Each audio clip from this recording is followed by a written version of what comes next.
1947년 11월 당시 울산군 대연면 장생포 경찰서 사택에서 고 배노태 장로님을 중심으로 6명이 첫 가정예배를 드렸고,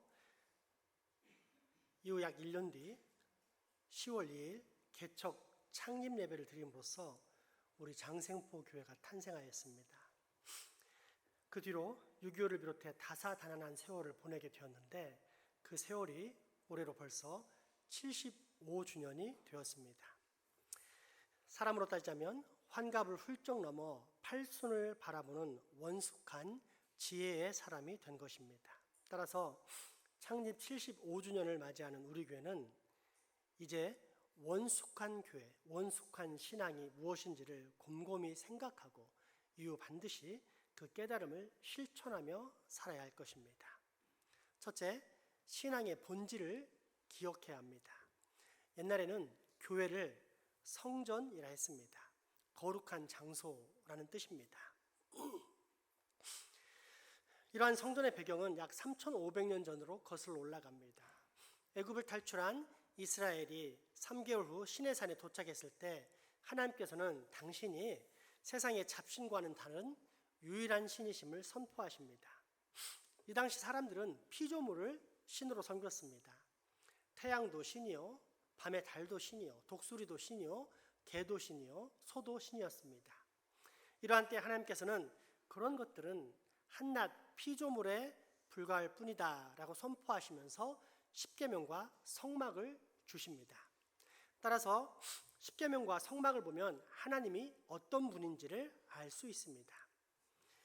십계명, 율법이나 성막, 성전에 금 송아지나 금 독수리 또는 금으로 만든 해와 달이 있습니까?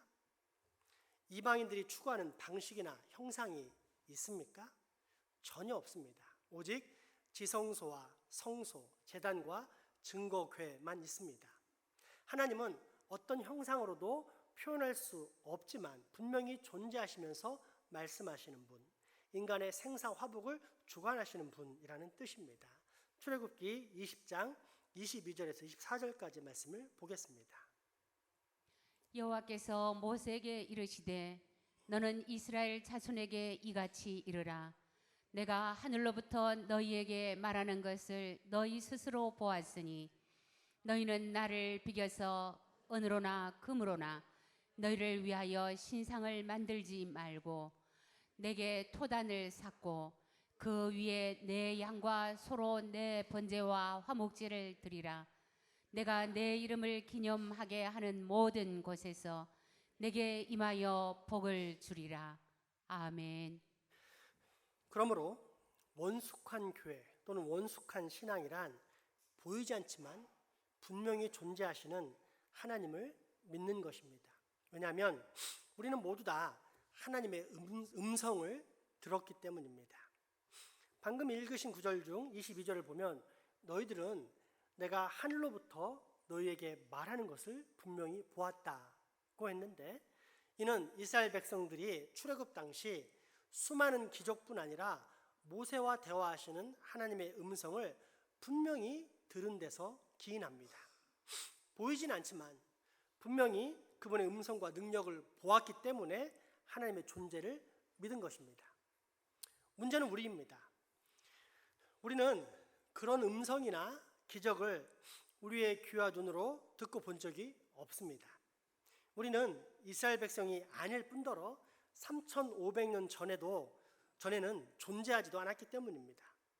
그런데 왜 우리는 하나님이 살아계심을 믿으며 또 하나님의 음성을 들었다고 말합니까? 하나님의 말씀, 즉 성경이 있기 때문입니다. 무엇보다 성령님의 조명하심과 감동하심으로 성경의 그 모든 사건들이 하나님의 역사임이 믿어지기 때문입니다.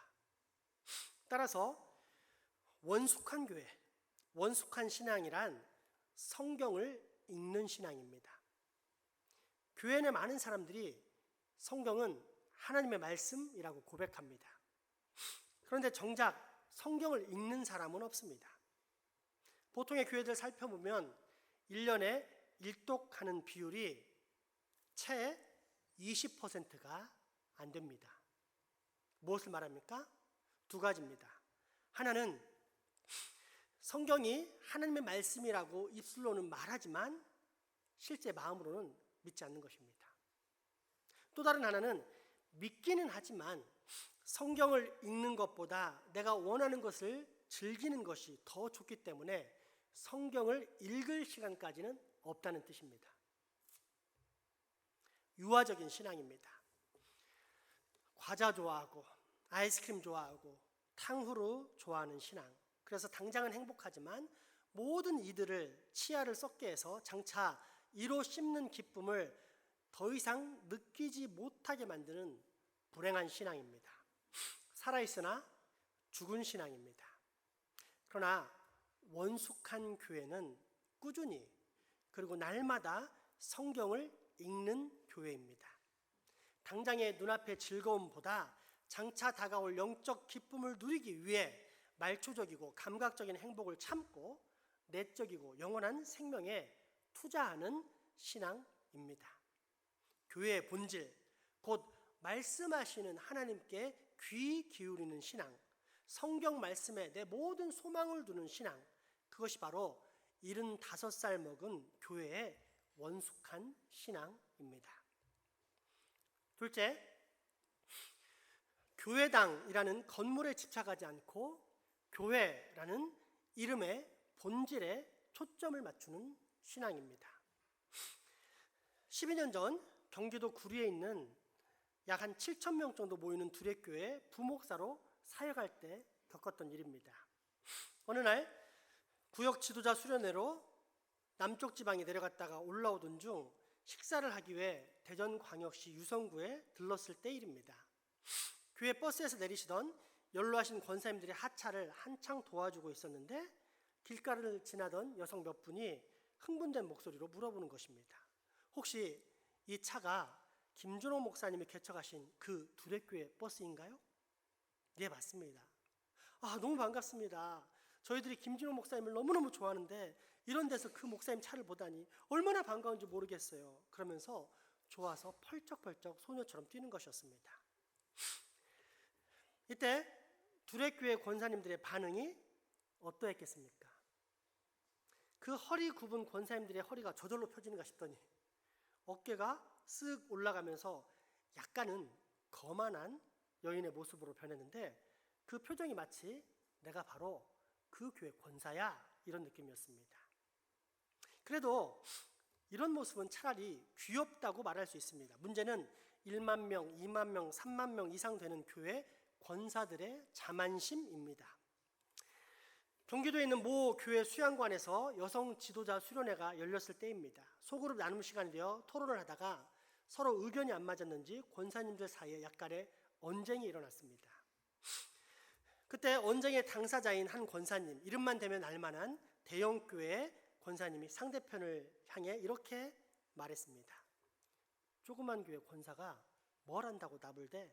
내가 말이야 수천 명의 지지를 받고 1등으로 당선된 모모 교회 권사야. 이런 직분자들의 머리에 있는 교회론, 교회관은 과연 무엇일까요? 그들이 생각하는 교회란 어떤 것일까요? 본질일까요? 건물일까요? 예수님의 몸일까요? 아니면 자신을 빛나게 만들어줄 유명 브랜드일까요? 그러나 교회는 유명 브랜드나 건물이 아닌 예수님의 몸입니다. 우리가 예수님을 구주로 믿으면 예수님은 우리의 주인이자 머리가 되시며 모든 믿는 자는 이 머리 되신 예수님의 몸을 이루는 지체, 그 한 몸의 각 부분이 됩니다. 이것을 머리 되신 예수님을 구주로 모신 성도의 모습이라고 하는데 또 이것을 한마디로 간단히 줄인 단어가 바로 교회입니다. 고린도전서 1장 2절, 에베소 1장 22절에서 23절, 고린도전서 12장 27절의 말씀입니다. 고린도에 있는 하나님의 교회 곧 그리스도 예수 안에서 거룩하여지고 성도라 부르심을 받은 자들과 또 각처에서 우리 주 곧 그들과 우리의 주 되신 예수 그리스도의 이름을 부르는 모든 자들에게 또 만물을 그의 발 아래에 복종하게 하시고 그를 만물 위의 교회의 머리로 삼으셨느니라. 교회는 그의 몸이니 만물 안에서 만물을 충만하게 하시는 이의 충만함이니라. 너희는 그리스도의 몸이요 지체의 각 부분이라. 아멘. 교회는 건물이라는 말입니까? 예수님의 몸이라는 말입니까? 몸입니다. 단 그 교회들이 교회로서 온전히 성장할 수 있도록, 즉 예배와 교육과 교제와 봉사와 선교를 잘 감당할 수 있도록 각 지역마다 교회당이라는 건물을 두는데, 이것이 우리가 흔히 알고 있는 장생포교회, 울산교회, 서울교회 같은 지역교회입니다. 그러니 큰 교회 권사가 작은 교회 권사를 무시해도 됩니까? 반대로 열등감 있는 작은 교회 장로가 큰 교회 장로를 헐뜯고 비방할 수 있습니까? 절대 그럴 수 없습니다. 그것은 마치 하늘에 침을 뱉어 자기 얼굴에 떨어뜨리는 격이요, 대소보인이 가득한 우물탕에 스스로 들어가 구르는 격입니다. 하나님께서 피로써 값주고 사신 거룩한 교회를 역겹고 추하고 어지럽게 만드는 행위입니다. 따라서 교회의 방향은 언제나 화평과 연합입니다. 곁에 있는 성도, 즉 교회를 사랑할 것이요, 그래서 머리 대신 예수님을 기쁘게 해드려야 합니다. 발이 수고했을 때 손이 쓰다듬어 주면서 위로하고, 손이 수고했을 때 목소리가 부드럽게, 이번에 너 겨울 추위를 대비해서 이웃집 할머니의 스웨터를 짰다면서 너의 손길은 정말 따스하고 사랑이 많구나, 정말 훌륭한 손이야 라고 격려한다면, 그 모습을 보시는 예수님, 교회의 머리 대신 우리 주님은 얼마나 기뻐하실까요? 따라서 교회의 방향은 언제나 화평과 연합이지 결코 잘난치 않은 교만이나 불평과 비방 또는 다툼과 분열, 이간질이 될 수 없습니다. 그리고 이 원칙은 이미 3000년 전 교회의 시초를 알 수 있는 솔로몬의 성전 건축 기도에 잘 나타나 있습니다. 최초의 교회 건물인 예루살렘 성전을 건축한 솔로몬은 준공식을 하면서 기도를 드리는데, 먼저 하나님께 큰 감사와 영광을 올려드립니다. 이후 이방인들에 대한 기도도 드리는데, 이때 이방인에 대한 차별을 찾아볼 수 없습니다. 오히려 포용과 더불어 하나님의 백성으로서 얻는 기회와 똑같은 기회를 그들도 얻게 해달라고 축복합니다. 이방인들에도 하나님의 자비와 긍휼, 똑같은 용서와 회복을 허락해달라고 기도합니다. 그것이 바로 오늘 본문의 말씀입니다. 함께 읽겠습니다. 한 사람이나 혹 주의 온 백성 이스라엘이 다 각각 자기의 마음의 재앙을 깨닫고 이 성전을 향하여 손을 펴고 무슨 기도나 무슨 간구를 하거든 주는 계신 곳 하늘에서 들으시고 사하시며 각 사람의 마음을 아시오니 그들의 모든 행위대로 행하사 갚으시옵소서. 주만 홀로 사람의 마음을 다 아심이니이다. 그리하시면 그들이 주께서 우리 조상들에게 주신 땅에서 사는 동안에 항상 주를 경외하리이다. 또 주의 백성 이스라엘에 속하지 아니한 자 곧 주의 이름을 위하여 먼 지방에서 온 이방인이라도 그들이 주의 크신 이름과 주의 능한 손과 주의 펴신 팔의 소문을 듣고 와서 이 성전을 향하여 기도하거든 주는 계신 곳 하늘에서 들으시고 이방인이 주께 부르짖는 대로 이루사 땅의 만민이 주의 이름을 알고 주의 백성 이스라엘처럼 경외하게 하시오며 또 내가 건축한 이 성전을 주의 이름으로 일컫는 줄을 알게 하옵소서. 아멘. 교회의 본질은 자비와 긍휼, 용서와 회복이라는 뜻입니다. 그렇다면 이제 우리 냉철하게 생각해 봅시다. 내가 정말 교회라면, 예수님의 몸이라면, 정말 예수님을 믿음으로 말미암아 예수님의 몸이 되었다면 잘난 체하면서 다른 지체를 멸시할 수 있습니까? 자아 중심성에 휩싸여 자기의 주장과 의견만이 맞다고 고수하면서 교만과 우월의식, 그로 인한 비방과 다툼, 분열이 가능하겠습니까? 만약 그렇다면 그 사람은 이미 자신이 교회가 아니다라는 사실을 스스로 증명하는 셈입니다. 왜냐하면 교회의 본질은 내 이웃을 내 몸같이 사랑하는 화평과 연합, 사랑과 축복의 교제를 나누는 지체, 서로서로를 사랑으로 감싸주는, 말 그대로 예수님의 한 몸이기 때문입니다. 그러므로 우리 교회 역시 서로서로를 위로하고 연합하고 사랑하고 축복해야 합니다. 그것이 바로 머리 되신 우리 주님께서 원하시는 원숙한 교회의 모습, 즉 75년 된 교회의 원숙한 신앙입니다. 마지막 셋째, 원숙한 신앙의 교회는 하나님의 나라를 확장합니다. 처음 다윗이 성전을 세우려고 했을 때 하나님께서는 그를 제지하셨습니다. 두 가지 이유인데, 먼저는 하나님은 어떤 화려한 건물을 원하시거나 또는 거기에 갇힐 수 없는 분이기 때문이요. 또 다른 하나는 다윗이 피를 너무 많이 흘렸기 때문입니다. 일반 세상의 신들은 무력과 전쟁으로 피의 제국을 건설합니다. 그래서 노예를 만들고 그 노예를 부려서 그들의 피땀을 뽑아서 내가 잘 먹고 잘 사는 그런 나라를 세웁니다. 그런데 하나님은 용서와 회복으로 제사장 나라를 세우십니다. 나아가 그 범위는 이스라엘뿐 아니라 전 세계를 향하고 있습니다. 그런데 이런 용서와 회복, 평화의 나라를 이루시는 하나님을 모시는 성전이 다윗 왕에 의해 건축되면 주변 나라들에게 어떤 오해를 삽니까?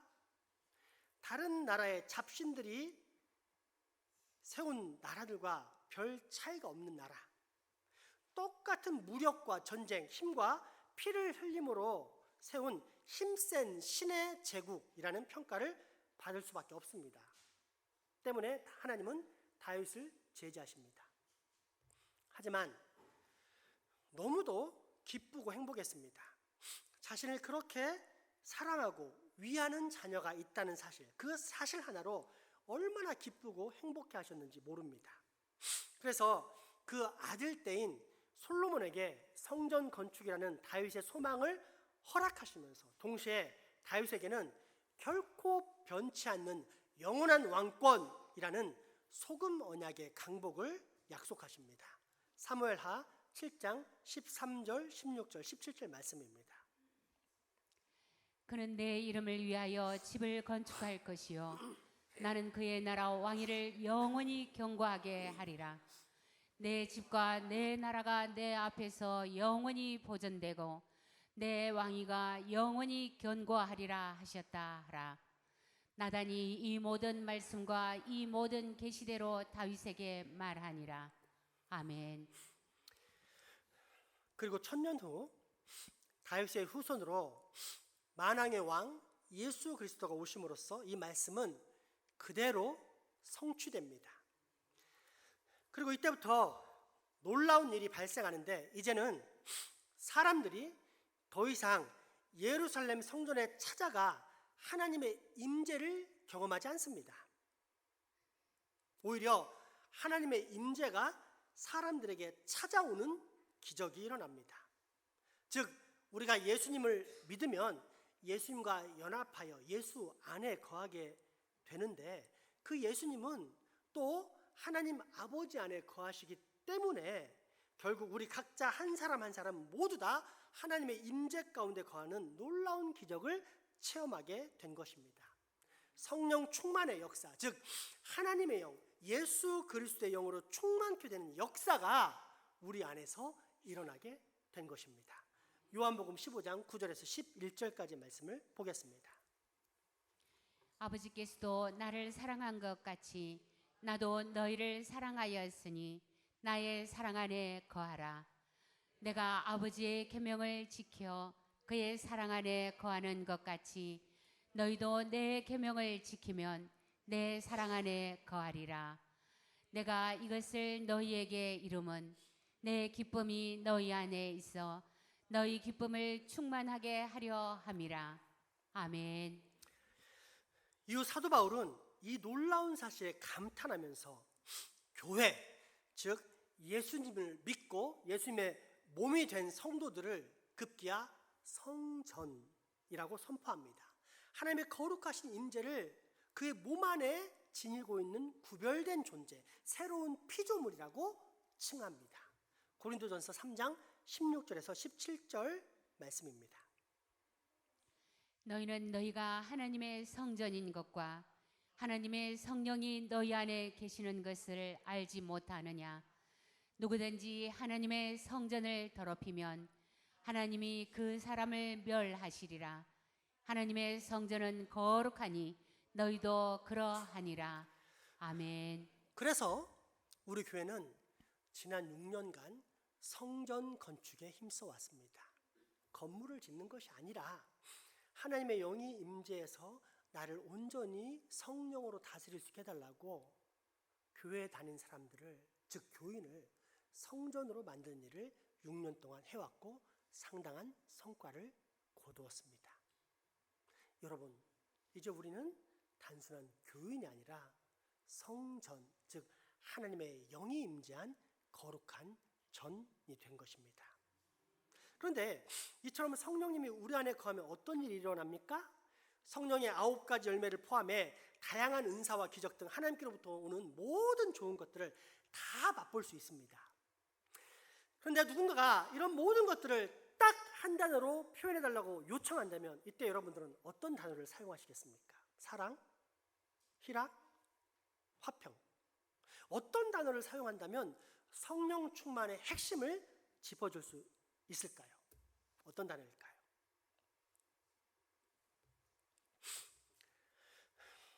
통치입니다. 이전에는 자기가 자기 인생의 왕이 되어 자기 마음대로 자기가 원하는 것을 마음껏 추구하며 사는 상태. 그러나 실상은 저 위에 공중권세 잡은 자의 지배를 받는 꼭두각시 같은 인형의 삶, 죄의 종이었다면 이제는 진리 안에서 자유케 하시는 하나님의 통치를 받는 새로운 피조물, 하나님 나라의 백성이 된 것입니다. 따라서 성령님이 우리 안에 거하신다 또는 성령 충만하다라는 다른 표현은 하나님의 통치를 받는다, 하나님의 강력한 통치 가운데 살아간다는 말이 됩니다. 내가 봉사를 열심히 한다? 성령의 역사일 수도 있지만 사람의 눈을 의식하는 행위일 수도 있습니다. 내가 기도를 열심히 한다? 아주 훌륭한 하나님과의 대화가 될 수도 있지만 외식적인 바리새인의 기도가 될 수도 있습니다. 성령 충만의 핵심은 그런 행동이 아니라 내 안에 있는 하나님의 통치입니다. 하나님께서 내 마음과 생각과 입술과 행동을 통치하고 계시면 그에게 어떤 특별한 방언이나 신유의 역사나 어떤 능력이 나타나지 않아도 그는 성령 충만한 통치의 사람인 것입니다. 따라서 성전 건축이란 단순히 교회 건물을 건축하는 것이 아니라 나를 건축하는 것입니다. 악령의 지배에 놓여있던 나, 그래서 죄악의 백성이었던 내가 하나님의 통치를 받는 하나님의 백성이 되어가는 것이 성전 건축입니다. 이때 성전은 어떻게 건축됩니까? 사도 바울은 로마서 10장 17절에서 믿음은 들음에서 나며 들음은 그리스도의 말씀으로 말미암는다고 했습니다. 즉 어떤 사람이 성전을 건축하려면 하나님에 대한 믿음을 가져야 하는데 그 하나님에 대한 믿음은 성경의 핵심인 예수 그리스도에 대한 소식을 들어야만 이루어진다는 것입니다. 따라서 이 복음의 도를 전하는 전도가 곧 하나님 나라의 확장입니다.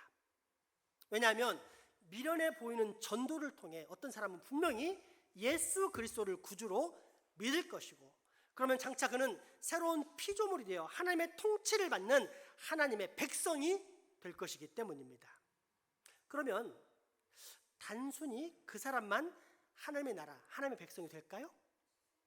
반어법적으로 말하자면 그 사람의 주변은 이제 다 위험합니다. 그동안은 자기 마음이 원하는 바, 죄악의 소욕을 거리낌 없이 마음껏 즐겼다면 이제는 그런 어두운 죄악을 환히 밝히는 등대, 빛과 소금이 그 사람의 주변에 등장했기 때문입니다.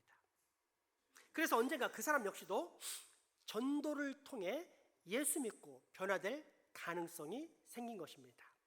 그러니 그리스도인은 문자 그대로 천하를 소동케 하는 자, 업사이드 다운, 즉 세상을 거꾸로 뒤집어 엎는 자가 아니고 무엇이겠습니까? 그리고 이렇게 천하를 뒤집어 엎어 건축되고 확장된 성전이 바로 장생포 교회입니다. 저 먼 중동, 아시아, 이스라엘의 예루살렘에서 시작된 하나님의 나라가 5대양 6대주를 건너 한국 땅, 그 중에서도 바로 이곳 울산 장생포 지역에 75년 전에 펼쳐진 것입니다. 그렇다면 여러분, 사랑하는 장생포 교회 성도 여러분, 우리의 사명은 너무도 명확하지 않습니까? 세상 끝까지 가서 복음을 전하라는 예수님의 명령을 받은 제자들 때문에 어둠의 통치를 받았던 우리가 거룩하신 하나님의 통치를 받는 하나님 나라의 백성이 되었다면 이제 우리 또한 이 하나님의 나라를 반드시 확장시켜야 하지 않겠습니까? 말씀으로, 기도로, 사랑으로, 연합으로, 예배로, 교육으로, 교제로, 봉사로, 무엇보다도 그리스도의 복음을 전하는 전도와 선교로 반드시 이 하나님의 나라를 확장시켜야 하지 않겠습니까? 그렇습니다. 75살이 된 우리 교회에 대해 주님께서 바라시는 원숙한 신앙, 원숙한 교회의 마지막 세 번째 모습, 그것은 전도를 통한 성전 건축, 즉 하나님 나라의 확장입니다. 말씀을 정리합니다. 우리 교회는 벌써 75살이나 먹었고, 그래서 원숙한 교회, 원숙한 신앙을 갖는 것은 너무나도 당연한 일입니다. 이때 어떤 모습이 원숙한 신앙을 가진 원숙한 교회의 모습입니까? 첫째, 신앙의 본질을 기억하는 모습입니다. 둘째, 교회의 본질을 기억하는 모습입니다. 셋째, 성전 건축, 즉 하나님의 나라를 확장해 가는 모습입니다. 바로 이것이 창립 75주년을 맞이한 우리 장생포교회, 즉 지금 우리 자신에게 들려주시는 우리 주 하나님의 음성입니다. 마태복음 28장 18절에서 20절까지의 말씀을 한번 보겠습니다. 예수께서 나와 말씀하여 이르시되 하늘과 땅의 모든 권세를 내게 주셨으니 그러므로 너희는 가서 모든 민족을 제자로 삼아 아버지와 아들과 성령의 이름으로 세례를 베풀고 내가 너희에게 분부한 모든 것을 가르쳐 지키게 하라. 볼지어다 내가 세상 끝날까지 너희와 항상 함께 있으리라 하시니라. 아멘. 우리 찬양하면서 말씀에 대한 결단을 갖겠습니다. 여러분, 방금 읽은 말씀을 잘 다시 한번 생각해 보십시오. 이게 뭐죠? 우리 교회 표어입니다. 보이시나요?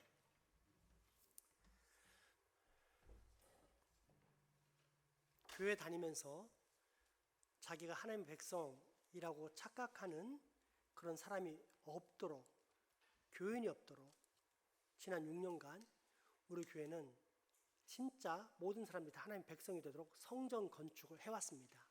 그리고 상당한 효과를 거뒀습니다. 자, 그러면 이제는 어린아이에서 청년으로 성장해야 되는 것입니다. 그래서 우리 교회 표어가 이렇게 바뀌었습니다. 주님, 우리로 그리스도의 제자 되게 주소서. 예수님의 제자들이 아니었으면 복음은 전해지지 않았고 우리는 생명을 얻을 수 없었습니다. 그런데 그 예수님의 제자들이 12명만 말하는 것입니까?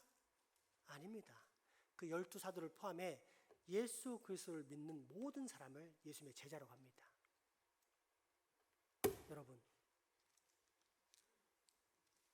여러분이 예수님의 제자입니다. 여러분은 이제 더 이상 교회에서 주는 달콤한 젖을 빠는 어린아이가 될 수 없습니다. 이제는 청년이요, 장년이요. 그래서 그리스도의 제자가 되었습니다. 따라서 이제부터는 예수님의 제자처럼 복음을 전해서 사람을 살려야 합니다. 교회 안방에 머물면서 유아기적인 그런 신앙을 전부라고 생각하는 그런 어리석은 모습에서 이제는 벗어나야 합니다. 우리 교회는 75주년 된 장성한 교회입니다. 그리고 하나님은 우리를 통해 하나님의 나라를 이루어 가십니다. 하나님이 우리가 필요해서 아닙니다. 하나님은 우리 없이도 세상을 변화시킬 수 있는 그런 놀라운 분이십니다. 하지만 나를 통해서 일하시기를 기뻐하시는 분입니다. 그래서 이 시간 다짐하고 결단할 때 하나님, 내가 제자 되어 하나님 나라를 확장하기 원합니다. 나를 사용하여 주옵소서. 나를 통하여 일하여 주시옵소서. 내가 그렇게 살길 소망합니다라는 결단의 고백을 하나님께 올리도록 하겠습니다.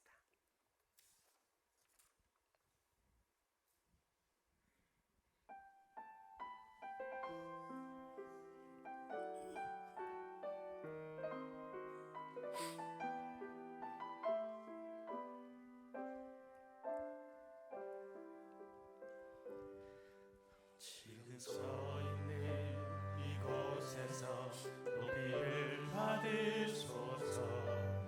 내가 받는 땅 주님의 땅이니 하늘이 주의 이름 높이 올리며 넓은 바다가 주를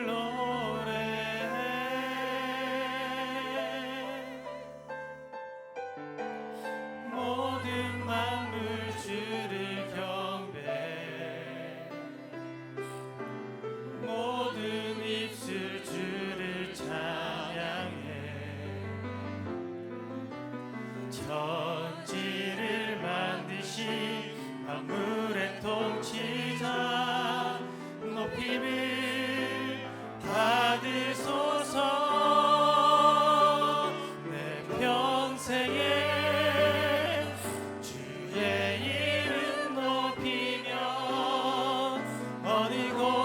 어디곳에서든지 주님을 예배하리라. 내가 밟는 모든 땅 아버지의 영광이 선포돼야 하리. 찬양하며 주님을 예배할 때 하늘 가득한 주의 영광 보리라. 나를 통하여 나의 입술을 인하여 주의 이름 높이 다시 한번 고백하겠습니다. 여러분, 내가 받는 이 땅이 하나님의 나라가 되어야 합니다. 내가 서 있는 이곳에서 높임을 받으소서. 내가 밟는 땅 주님의 땅이니 하늘이 주의 이름 높이 올리며 넓은 바다가 주를 노래해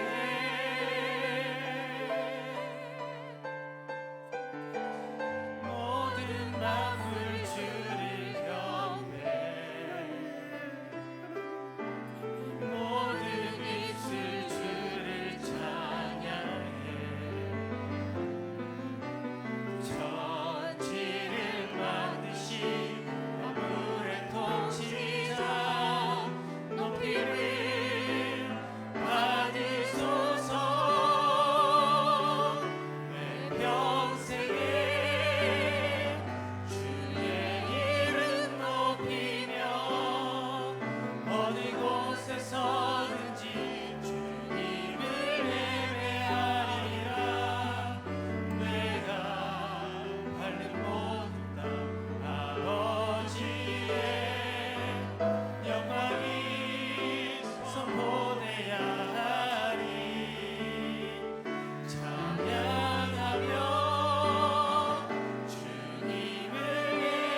합심해서 기도를 좀 했으면 좋겠습니다. 제가 몇몇 오신 목사님, 우리 교회 강사로 또는 이렇게 오신 목사님들 통해서 이제 듣는 이야기가 뭐냐면, 첫 번째 반응은 이제 깜짝 놀라는 거예요. 왜인가 했더니 이쪽 지역은 교회가 부흥할 수 없는 지역이라는 거예요. 근데 이렇게 교인들이 살아있는 걸 보면서 깜짝 놀랐다는 거예요. 그러니까 두 가지를 의미하고 있어요. 이 지역 자체는 이성적이고 논리적이고 합리적으로 볼 적에 교회가 부흥하기가 쉽지 않은 그런 지역이라는 그런 너무나 당연한 이야기예요. 그런데 그 지역 안에 있는 교회에 있는 성도들은 성령 충만해서 활기가 있는 것을 확인했다라는 또 이야기를 듣게 되었어요. 무엇을 말할까요? 사람이 할 수 없는 걸 하나님은 하신다. 그 방법이 우리를 통해서인데 말씀과 기도와 전도를 하신다는 거예요. 그래서 이 시간 기도할 때, 하나님, 이제는 내가 예수 그리스도 제자가 되어서 하나님 나라를 확장하기 원합니다. 나를 통하여 사람을 살려주십시오라고 기도하는 시간 갖도록 하겠습니다. 또한 기도할 때, 하나님, 우리 교회에 부흥을 주십시오. 사람들에 의해서 사람이 몰려드는 그런 부흥주의가 아니라 하나님의 강권적인 역사와 능력으로 말미암아 생명을 찾는 영혼들이 몰려드는 그런 은혜를 주십시오라고 기도하겠습니다. 또 기도할 때, 하나님, 그 생명을 얻는 영혼들 중에 내 가족이 있게 해주십시오라고 기도하기 바랍니다. 살아있을 때 기회를 놓치면 영원히 죽습니다. 믿지 않는 그 가족들이 내게 가장 중요한 영혼 구원의 대상입니다. 그 영혼을 구원하면서 우리 교회가 부흥하는 복을 받게 달라고, 그 일을 나를 통하여 이루어달라고 우리 기도한 시간들을 합심해서 갖도록 하겠습니다. 기도합시다. 하나님, 살아계신 하나님, 이 지역에 교회를 세우시고 지금까지 이끌어오심을 감사합니다. 하나님의 능력과 영광이 아니었으면 이곳에 하나님의 놀라운 은혜와 섭리가 이루어지지 않았을 것입니다. 그러나 하나님께서 영광을 부어주시고 지금까지 생명의 호흡을 불어주셨기 때문에 우리 교회가 다른 사람들의 평가와 달리, 사람들의 평판과 달리 생생하게 살아있는 하나님의 교회로 서 있는 줄 믿습니다. 그래서 아버지, 우리가 감사하며 오직 하나님께만 경배와 찬양과 영광을 올려드리며 다시 기도합니다. 하나님, 우리 교회가 단순히 생명만 유지하는 그런 식물교회가 되지 않기를 원합니다. 우리 교회가 부흥하는 교회가 되길 원합니다. 사람의 제주와 사람의 호소와 사람의 홍보로 사람이 몰려드는 그런 믿음이 없는 그런 아버지 부흥주의의 잘못된 교회가 아니라 하나님의 주권과 섭리 능력, 성령님의 역사하심으로 살아 역사하신 하나님의 은혜가 넘치는 하나님의 교회가 되길 원합니다. 그를 위하여 우리가 기도하고 찬양하고 말씀을 보고 예배하며 전도하기를 소망하시는 아버지 하나님, 우리가 그렇게 되기를 원합니다. 그래서 나를 통하여 우리 교회가 부흥하는 것을 보게 하여 주시옵소서. 하나님이 나를 사용하셔서 나로 말미암아 우리 교회가 부흥하고 발전하는 역사를 내가 꼭 내 돈으로 보는 역사를 하여 주시옵소서. 사람이 볼 때는 아버지 희망이 없는 지역이요, 아버지 사람들이 볼 때는 더 이상 부흥할 수 없는 지역이라고 말하지만 그 사람들의 평가를 초월하시는 하나님의 능력과 하나님의 권능이 우리 교회를 붙잡으시고 일으키사 우리 교회가 세상이 우뚝 서서 바라보게 되는 등대와 같은 교회, 아버지 빛이요 모든 교회들을 다시 살려내고 부패하지 않게 만드는 성부 같은 교회가 될 수 있게 주여 역사하여 주시옵소서. 아버지, 또한 기도합니다. 아버지, 우리의 가족 중에 예수 그리스도를 인격적으로 영접하지 못하고 구주로 믿지 못하는 불쌍한 영혼들이 있습니다. 하나님, 이대로 가면 죽어서 영원히 죽게 됩니다.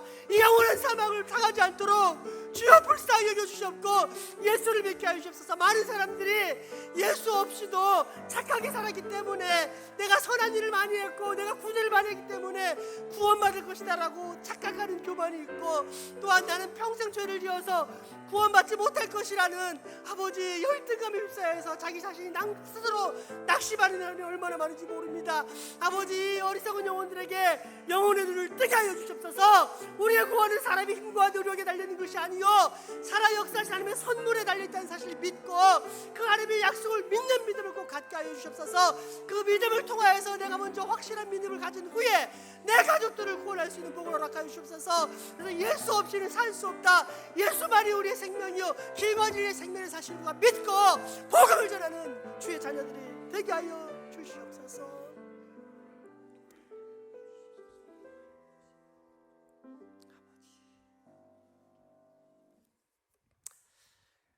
사랑과 은혜가 풍성하사 우리에게 이 귀한 교회를 내적 외적으로 감당케 하신 하나님, 우리가 하나님의 나라를 선물로 받았사오니 이 선물을 다른 이에게도 전할 줄 아는 참 사랑의 사람 되게 하여 주옵소서.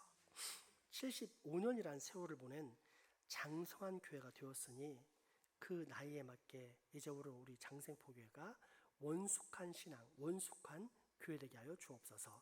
다윗처럼 하나님을 기쁘시게 하는 자녀, 솔로몬처럼 성전 건축을 통해 구체적으로 하나님의 나라를 드러내는 참 믿음의 사람이 다 되게 하여 주옵소서. 예수님의 이름으로 기도하옵나이다. 아멘. 헌금